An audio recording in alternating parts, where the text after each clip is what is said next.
മധ്യ കേരളത്തിലെ പ്രധാന ഗജമേളയാണ് ഇത്തിത്താനം ഗജമേള.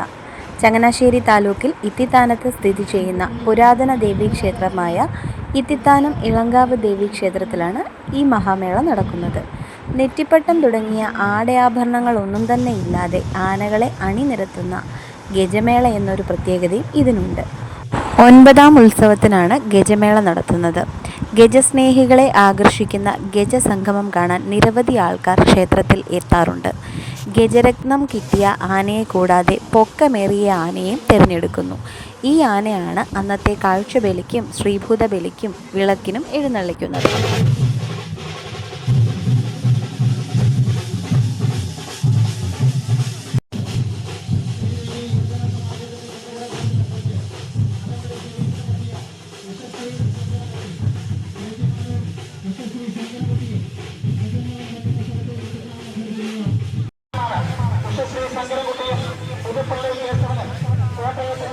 അഭിമാനതാരങ്ങളായ രണ്ട് ഗജരാജാക്കന്മാർ അക്ഷരനഗരിയായിട്ടുള്ള കോട്ടയത്തിന്റെ അഭിമാന താരങ്ങളായ വിശ്വശ്രീ ശങ്കരകുട്ടിയും പുതുപ്പള്ളി കേശവനും ചെറുവപ്പട്ടം ശ്രീദേവി യുവജന സമാജത്തിന്റെ സൗന്ദര്യത്തിലുള്ള ലക്ഷ്യപ്പെട്ട ഗജരാജന് ക്ഷേത്രത്തിന്റെ താന്ത്രിക ആചാര്യനായിട്ടുള്ള ബ്രഹ്മശ്രീ സൂര്യകാരുടെ മല സുബ്രഹ്മണ്യൻ ഭഗവതിയോട് സൂര്യകാരുടെ മല ഗണപതി ദേവസ്ഥാനത്തിന്റെ ഗജരാജവട്ടം ബഹുമതിയും സമ്മാനിക്കുകയാണ്.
പാപ്പാളപ്പറമ്പിൽ തോട്ടം നിർമ്മിക്കുന്ന ഉടമസ്ഥതയിലുള്ള പുതുപ്പള്ളി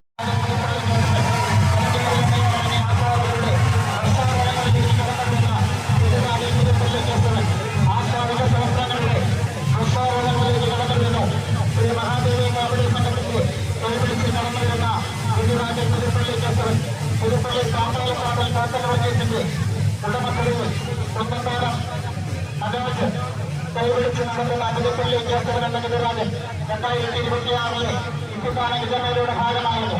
പുതുപ്പള്ളി കേശവൻ കൂടി എത്തുമ്പോൾ 2026 ഇത്തിത്താനം ഗജമേളയിലെ എല്ലാ ആളുകളും ഇവിടെ എത്തിക്കഴിഞ്ഞിരിക്കുന്നു. പുതുപ്പള്ളി കേശവൻ കൂടി എത്തുന്നതോടുകൂടി 2026 ഇത്തിത്താനം ഗജമേളയിലെ മുഴുവൻ ഗജരാജാക്കന്മാരും ഇവിടെ എത്തിക്കഴിഞ്ഞിരിക്കുന്നു. ഇത്തിത്താനം ഗജമേള ഇവിടെ നിന്ന് സമാപിക്കുന്നു.